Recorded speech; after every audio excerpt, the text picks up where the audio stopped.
Peregrinos de Cristo presenta el Catecismo de la Iglesia Católica, guía hacia la verdad central de la fe católica, con el Padre John Freddy Quirama Serna. Somos peregrinos de Cristo. Apreciados amigos, peregrinos de Cristo, reciban ustedes un saludo muy cordial, un saludo unido a mi agradecimiento por la fidelidad de ustedes al escuchar este espacio que dedicamos a la reflexión del Catecismo de la Iglesia Católica.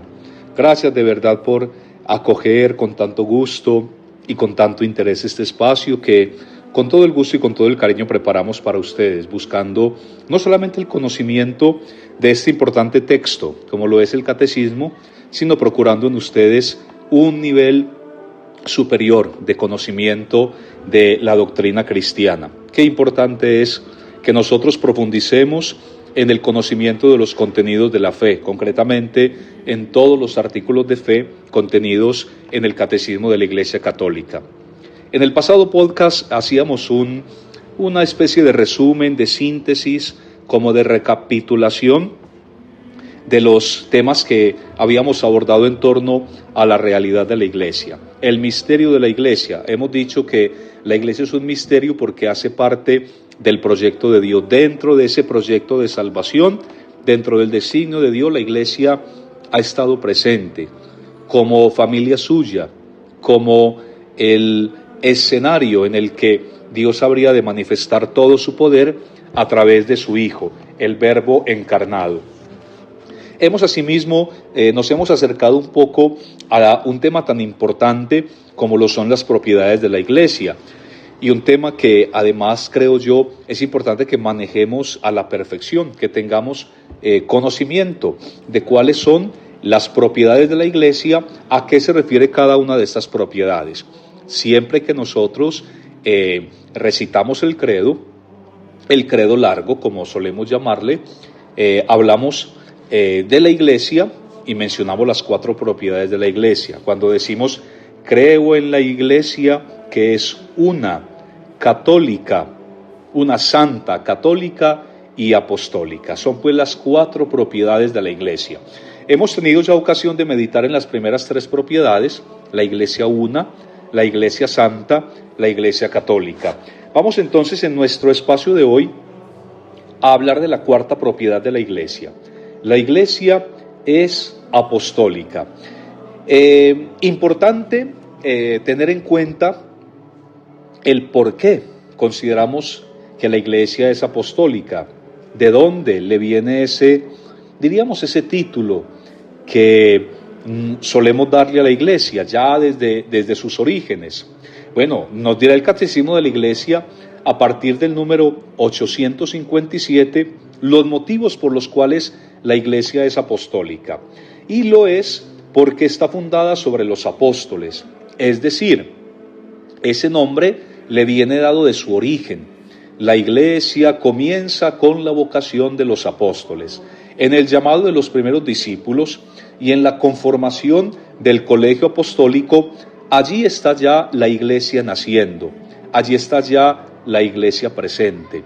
La Iglesia ya entonces se iba conformando, se iba estructurando, mientras Jesús iba asimismo conformando este grupo de más cercanos colaboradores. Y hay un triple sentido en esa expresión que encontramos en el Catecismo de la Iglesia fundada sobre los apóstoles. En primer lugar, porque fue y permanece edificada sobre el fundamento de los apóstoles. Ellos fueron elegidos por Cristo, testigos privilegiados de la misión del mismo Cristo, y sobre la vocación y sobre la elección de esos discípulos, sobre la fe de esos discípulos, entonces Jesucristo funda o edifica la Iglesia. Pensamos también en el Espíritu Santo. Decimos que la Iglesia es también fundada sobre los apóstoles, porque guarda y transmite con la ayuda del Espíritu todo aquello que predicaron los apóstoles, es decir, el depósito de la fe conformado por las palabras y los escritos de los apóstoles. Y en tercer lugar, nos dirá el catecismo que sigue siendo enseñada, santificada y dirigida por los apóstoles, por aquellos a quienes consideramos sucesores de los apóstoles, a quienes históricamente les sucedieron en su ministerio pastoral. Hablamos del colegio de los obispos, a los que asisten los presbíteros, juntamente con el sucesor de Pedro y sumo pastor de la iglesia. Es así entonces como comienza el catecismo de la iglesia, justificando este título, este nombre, o esta cuarta propiedad, la iglesia apostólica, fundada entonces sobre los apóstoles. La iglesia recibe la misma misión de los apóstoles, es asistida por el Espíritu Santo en la conservación y en la transmisión íntegra del depósito de la fe, y finalmente sigue siendo dirigida por los apóstoles en la persona de sus legítimos sucesores. Volvamos al tema de los apóstoles. ¿Quiénes fueron los apóstoles? Si hacemos un repaso por las Sagradas Escrituras, pues nos encontraremos con la vocación de algunos de los apóstoles. El momento en el que Jesús, ya en el comienzo de su ministerio, nos dirá el evangelista Marcos, llamó a los que quiso. Ellos vinieron donde Él, los instituyó para que estuvieran con Él y enviarlos a predicar. 12 apóstoles, nos dirá el texto bíblico. De tal manera que en esos 12 apóstoles, en esos a quienes Jesús elige ya en el comienzo de su ministerio, Él sigue realizando su propia misión. Él los prepara, Él les enseña todo aquello que ellos habrán de transmitir. Les revela a ellos en primer lugar los secretos del reino, para que estos, los suficientemente preparados y conocedores de esos misterios del reino, puedan salir al mundo a predicar y a proclamar. En todas esas lecciones, enseñanzas que imparte Jesús a los discípulos, Jesús no solamente les habla del reino, no solamente les dice qué habrán de decir y cómo lo habrán de decir, sino que Jesús también les advierte a los discípulos de los eventuales riesgos y peligros que estos van a correr en el desempeño de su misión. Pero hay un momento sumamente importante, significativo, y es que Jesús, al hablarles de estas pruebas, de estas dificultades, al hablarles propiamente de los riesgos que ellos en calidad de discípulos y misioneros habrán de afrontar, les asegura la asistencia permanente del Espíritu. Es un bello texto que encontramos en el Evangelio. Los envío como corderos en medio de lobos. A ustedes los van a perseguir, a ustedes los harán comparecer ante gobernadores y reyes. Incluso llegará el momento en que quien les dé muerte pensará que está dando culto a Dios. Pero en medio de todas esas palabras, ese realismo crudo que emplea Jesús en aquel momento, hay palabras también de consuelo y hay una especial promesa de Jesús. Pero ustedes no se preocupen, porque el defensor, el Paráclito, hablará por ustedes. No tendrán ustedes que preparar el discurso con el que se van a defender. No serán ustedes los que hablen, será el Espíritu el que hable por ustedes, el que hable en ustedes y el que les ayude a salir victoriosos de todas estas pruebas. Son pues las palabras con las que Jesús prepara a los apóstoles para el gran misterio de la misión. Por lo tanto, los apóstoles quedan constituidos desde el comienzo como ministros de Dios, como ministros de una nueva alianza, diríamos como embajadores de Cristo. De ahí la palabra vicario, que es una palabra tan común en el lenguaje eclesial. Solemos hablar de vicario. Cuando nos referimos a la persona del Papa, hablamos del vicario de Cristo. Cuando hablamos de los sacerdotes que colaboran más de cerca en el ministerio de los obispos, hablamos de los vicarios episcopales o de aquellos sacerdotes que ayudan al párroco o a los párrocos en la tarea pastoral de una parroquia. Les llamamos vicarios parroquiales. Esa palabra vicario pues significa precisamente eso, es aquel que hace las veces de embajador, es aquel que ayuda, es aquel que apoya, es aquel que representa a aquel que le ha constituido para esa tarea, aquel que le ha enviado. En ese sentido hablamos de los apóstoles como vicarios de Cristo, embajadores de Cristo, o con una frase tan bella de San Pablo, servidores de Cristo y administradores de los misterios de Dios. Y ese encargo que el Señor da a los apóstoles tiene un aspecto sumamente importante, y es que ellos habrán de ser testigos de la resurrección del Señor. Es justamente después de la Pascua, según los testimonios de los apóstoles, cuando el Señor Jesús a ellos les envía, les confía la tarea de ir por todo el mundo. Jesús los cita en la montaña de la Ascensión y poco antes de ascender a la vista de los discípulos, les confía el encargo misionero: vayan por todo el mundo, prediquen el Evangelio y a los que se conviertan y se bauticen serán salvos. O en el capítulo 28 de Mateo, con palabras muy similares, Jesús les habla del bautismo, de la fe bautismal. A los que crean, bautícenlos en el nombre del Padre y del Hijo y del Espíritu Santo. Los apóstoles entonces, después de la Pascua, emprenderán esta importante tarea y en medio de su predicación, el corazón de su predicación será precisamente el misterio pascual, la resurrección del Señor. Nos encontramos en el libro de los Hechos de los Apóstoles, que nos narra los comienzos de la predicación apostólica, lo que acontece después de la Pascua, cómo los primeros discípulos, concretamente el apóstol Pedro, que es el gran protagonista de esos primeros tiempos y de esos primeros capítulos del libro de los Hechos de los Apóstoles, siempre que habla, siempre que se dirige al pueblo judío o a los pueblos paganos, les anuncia el querigma, la buena noticia de la resurrección. Muchas veces el apóstol les dirá: aquel a quien ustedes crucificaron, aquel a quien ustedes dieron muerte, Dios lo ha resucitado, constituyéndolo Señor y juez de vivos y muertos. De manera que el centro, el corazón de la predicación apostólica será el misterio pascual, la resurrección del Señor, misión divina que el Señor ha confiado a los apóstoles hasta el final de los tiempos. Y una tarea entonces que encarna la Iglesia.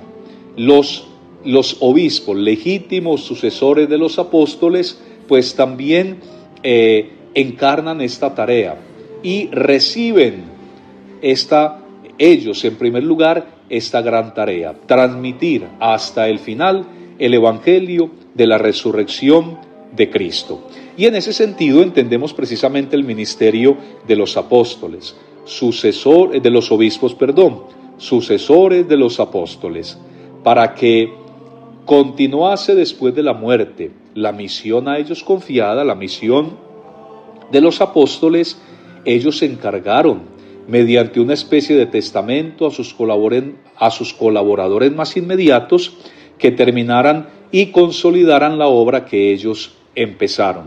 Nombraron, por tanto, de esta manera a algunos varones, y luego dispusieron que después de su muerte otros hombres probados le sucedieran en el ministerio. Esta expresión, esta frase antes citada, la encontramos en un texto muy importante de los primeros tiempos de uno de los padres de la Iglesia, de San Clemente Romano, un texto entonces que nos muestra cómo históricamente los apóstoles nombraron, eligieron a algunos para que les sucedieran en el ministerio de la palabra, en la presidencia de la comunidad cristiana. Es pues la Iglesia una, santa, católica y apostólica.